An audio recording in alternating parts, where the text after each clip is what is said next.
Meu Senhor e meu Deus, creio firmemente que estás aqui, que me vês, que me ouves. Adoro-te com profunda reverência. Peço perdão dos meus pecados e graça para fazer com fruto este tempo de oração. Minha Mãe Imaculada, São José, meu Pai e Senhor, anjos de minha guarda, intercedei por mim. Esta semana faleceu a irmã Maria do Rosário, uma religiosa de 97 anos, das Irmãs de São José de Cluny. A Madre Superiora contou que não se recordava de uma morte como a dela. Foi tudo tão bonito, tão santo, dizia. A Madre estava no quarto daquela irmã e percebeu que se aproximava o momento dela partir.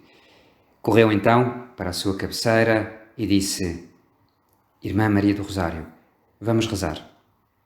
E começou a dizer em voz alta: Jesus, eu amo-te. Jesus, eu amo-te. Jesus, eu amo-te. E aquela irmã expirou, unindo-se a estas orações. Com uma paz, sem uma queixa, comentava então a Madre, como uma vela que se apaga, assim se nos foi. Aliás, como era ela sempre agradecida, sempre bem. 97 anos é uma longa vida, e mais quando se vive cheia de amor a Deus.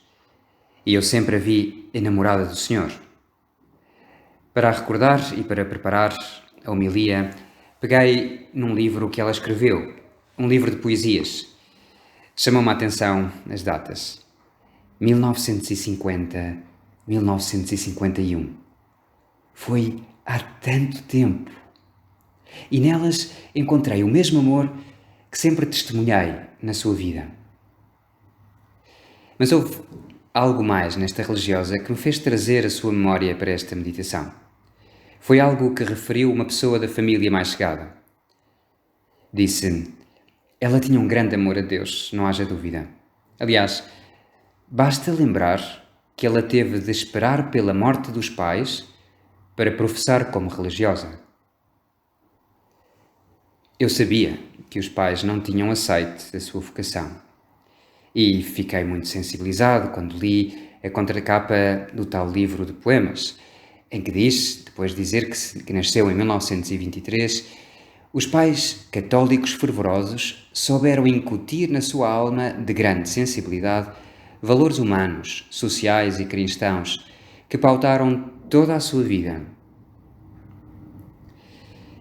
Sabia que ela tinha tido de esperar muito tempo, mas até à morte dos pais?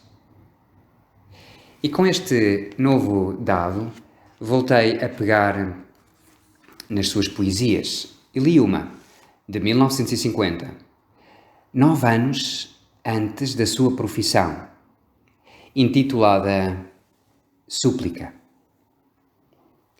Senhor, dá-me a tua mão e guia meus passos vacilantes, hesitantes, que no turbilhão da vida não encontram rumo. Senhor, dá-me a tua mão. Ajuda-me a vencer esta ânsia que sinto crescer em mim, este enorme querer de chegar ao fim, com tudo realizado. Senhor, dá-me a tua mão. Ensina-me a ter coragem, a saber esperar, a confiar, a aceitar toda a incerteza que faz a tristeza da minha vida. Mas, reparem, já está aqui esta coragem, este esperar, este confiar, esta ânsia de ter tudo, mas o mais importante é, depois disto, a última estrofe. Senhor, dá-me a tua mão e não olhes para meus olhos a chorar. Não olhes para a minha alma a sofrer.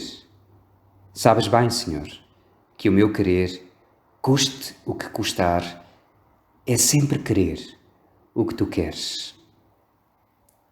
Senhor, dá-me a tua mão.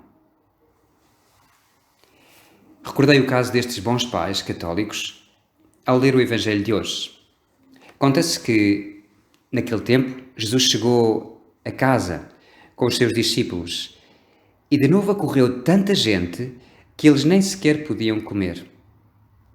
Ao saberem disto, os parentes de Jesus puseram-se a caminho para o deter, pois diziam: está fora de si. Que sentes tu ao ouvir isto? Como achas que Nossa Senhora se sentiria no meio do alvoroço que se terá provocado entre os parentes mais próximos? Como a imaginas? Eu vejo-a sofrer pelo sofrimento que eles vão causar a Jesus. A sofrer ao perceber que eles não acreditam, que não têm fé, que não sonham quem é Jesus. E não a escutam a ela, não a deixam falar, e estão tão longe dos desígnios de Deus. E Deus esteve tão perto deles, no seu colo, a brincar com eles. Mas eles não viram. E agora parece ser ainda mais difícil. Está fora de si. Mas eles é que estão fora de jogo e não se dão conta de nada. Voltei a pensar nesta meditação depois de saber que vínhamos todos para casa. E neste contexto recordei as notícias de vocações que surgiram durante os meses passados. Houve muita gente, no mundo inteiro, que graças a todas estas circunstâncias se aproximaram mais de Deus. Ficaram fora de si, sim, como diziam aqueles parentes de Jesus, e então descobriram o plano de Deus para as suas vidas. E quiseram entregar-se. Mas Jesus, como terão reagido os seus pais, os seus irmãos, os seus parentes? Sim, esses que, devido à pandemia, podem estar mais perto deles, ainda mais perto deles, mas também mais inseguros, olhando o futuro cheios de desconfiança, com medo. Está fora de si, disseram de Jesus. E podes dizer tu também, do teu irmão ou da tua irmã, ou de uma filha ou um filho, que de repente parece ter enlouquecido. Quando todos andam preocupados com o futuro, ela ou ele decide algo estratosférico, algo tão sobrenatural que ninguém entende. Está fora de si. E é curioso. Que pensarão então esses rapazes ou essas raparigas? Eu imagino-os desconcertados. Antes eram os pais que lhes diziam que tinham de ir à missa, que queriam que rezassem o terço com os irmãos ou que abençoassem as refeições. E agora que pensam em ir, sei lá, para o seminário ou simplesmente entregar o seu coração por completo a Deus, dizem: está fora de si, não entendes nada, tens de ser mais realista, tens que pôr os pés na terra. Não sei, têm uma linguagem que eles não entendem. Não percebem que está enamorado ou enamorada. Não veem nada disso. Imagina os olhares entre mãe e filho, quando mais tarde os parentes chegam a Cafarnaum, a tal casa onde Jesus vivia, e mandam chamar Jesus. Talvez revelassem: filho, eu tentei, mas olha, eles estão cegos. Um olhar de pena por Jesus ter de passar por tudo aquilo, e logo com os seus parentes mais próximos. É normal que aos pais custe, sobretudo quando tinham imaginado outro caminho. Vi recentemente um vídeo de testemunhos chamado Construir a Família 10 anos depois. Trata-se de um documentário 10 anos depois de um anterior que se chamava assim mesmo, Construir a Família. As mesmas famílias que tinham dado o seu testemunho falam agora. E as crianças que eram pequenas agora são crescidas. Algumas com filhos e os pais já são avós. É muito giro. A certa altura, vê-se como uma mãe demora 1 ano a digerir a ida do filho para o seminário. O pai parece ficar contente, logo ao princípio, e provoca o filho para que este conte o que se passa no seu coração, mas a mãe tem dificuldade em aceitar. Talvez tivesse sonhado outra coisa para ele. Custou-lhe. Não se opôs. Aceitou. Mas precisou de tempo. E era uma mãe muito boa e com muita fé. Dá mais pena o que vemos hoje no Evangelho. Os parentes mais periféricos, que sem se darem conta, acabam por ser instrumentos do demónio.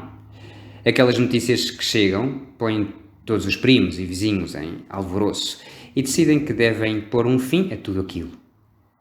Puseram-se em caminho para o deter, diz São Marcos.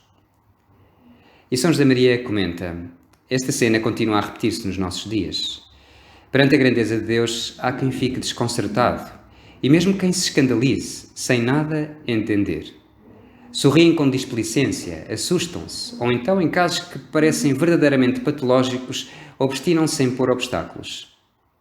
Há pessoas que estão convencidas que o Senhor não pode escolher quem quer que seja sem lhes pedir primeiro autorização. Há pessoas que estão convencidas de que o homem não tem inteira liberdade para aceitar ou recusar o amor. Estamos diante de um novo desafio. Deus vai passar pelas nossas casas. E se chamar algum deles? E se abençoar a tua família com a graça da vocação, de uma chamada de predileção? Que atitude terás?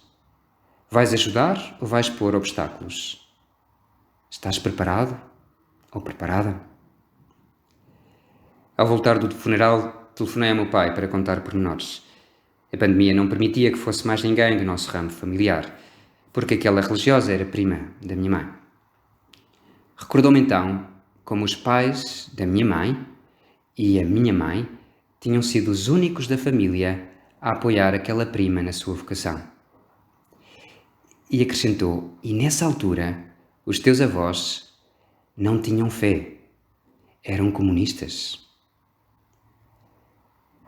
Certamente o amor à liberdade valeu-lhes a fé que depois vieram a professar. Dou-te graças, meu Deus, pelos bons propósitos, afetos e inspirações que me comunicaste nesta meditação. Peço-te ajuda para os pôr em prática. Minha Mãe Imaculada, São José, meu Pai e Senhor, anjo de minha guarda, intercedei por mim.